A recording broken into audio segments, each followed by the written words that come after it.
Bismillahirrahmanirrahim. Assalamualaikum warahmatullahi wabarakatuh. Yang saya hormati Ibu dosen pengampu yaitu Ibu Nurita Lestari MPD dan teman-teman sekalian yang saya banggakan.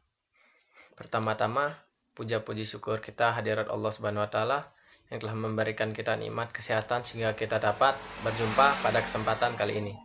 Dua kalinya salawat serta salam kepada junjungan alam Nabi besar Muhammad SAW yang membawa kita dari alam jahiliyah menuju Islamiyah seperti yang kita rasakan sekarang ini. Baiklah, langsung saja dari kelompok 6 akan mempresentasikan makalah kami yang berjudul Peran Spesies dalam Suatu Komunitas dan Ekosistem. Langsung saja untuk mempersingkat waktu pada penyaji satu yaitu Saudari Sukma Amarina Rosyada, dipersilahkan. Bella, di sini saya sebagai penyaji pertama akan menjelaskan tentang perbedaan habitat dengan mikrohabitat.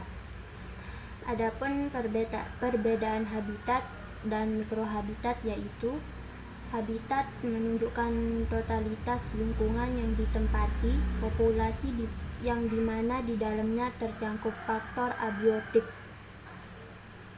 berupa ruang, media yang ditempati, cuaca, iklim, serta vegetasinya. Sedangkan mikrohabitat yaitu yang sering digunakan untuk mendeskripsikan area geografis yang lebih kecil atau keperluan dalam skala kecil oleh organisme atau populasi. Mikrohabitat sering juga diartikan sebagai habitat yang lebih kecil atau bagian dari habitat besar.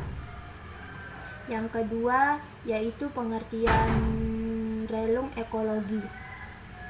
Relung ekologi menunjukkan peranan fungsional dan posisi suatu organisme dalam suatu komunitas atau ekosistem tertentu. Idrianto 2006. Menurut Odum 1993 menyatakan bahwa relung ekologi adalah posisi atau status dari struktur adaptasi organisme, respon psikologi dan tingkah laku spesifik. Adapun konsep relung menurut pakar yaitu yang pertama, konsep relung menurut Grinnell dan Elton.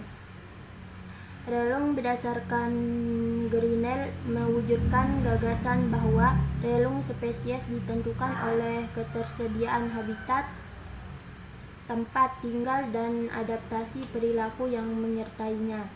Sedangkan konsep menurut Elton, relung berdasarkan kegiatan mencari makan. Yang kedua, konsep relung menurut George Hutchinson. Berdasarkan konsepnya, Hutchinson menganggap setiap kisaran toleransi terhadap suatu faktor lingkungan atau kisaran macam sumber daya yang dimanfaatkan spesies sebagai suatu dimensi. Baiklah, terima kasih kepada Saudari Sukma. Kemudian akan dilanjutkan oleh Saudari Siti Nurhaida. Kepadanya dipersilahkan. Baiklah, saya akan melanjutkan presentasi dari Saudari Sukma. 3. Interaksi spesies. 1. Jaring-jaring makanan. 2. Kompetisi interspesifik dan intraspesifik. 3. Persaingan dan pemisahan relung. 4. Interaksi langsung dan tidak langsung. 4. Spesies kunci dan spesies dominan dalam komunitas. Spesies kunci adalah spesies yang berdampak besar terhadap lingkungan hingga dapat mempengaruhi ekosistem. Dalam komunitas ekologi, spesies yang paling banyak dan membentuk sebagian besar biomasa dapat dianggap sebagai spesies dominan. Dominasi ekologi juga dapat didefinisikan sebagai spesies yang paling berpengaruh terhadap spesies lain dalam lingkungan yang sama. Baiklah, terima kasih kepada Saudari Ida. Selanjutnya penyaji terakhir yaitu saya sendiri. Dinamika spasial dan musiman.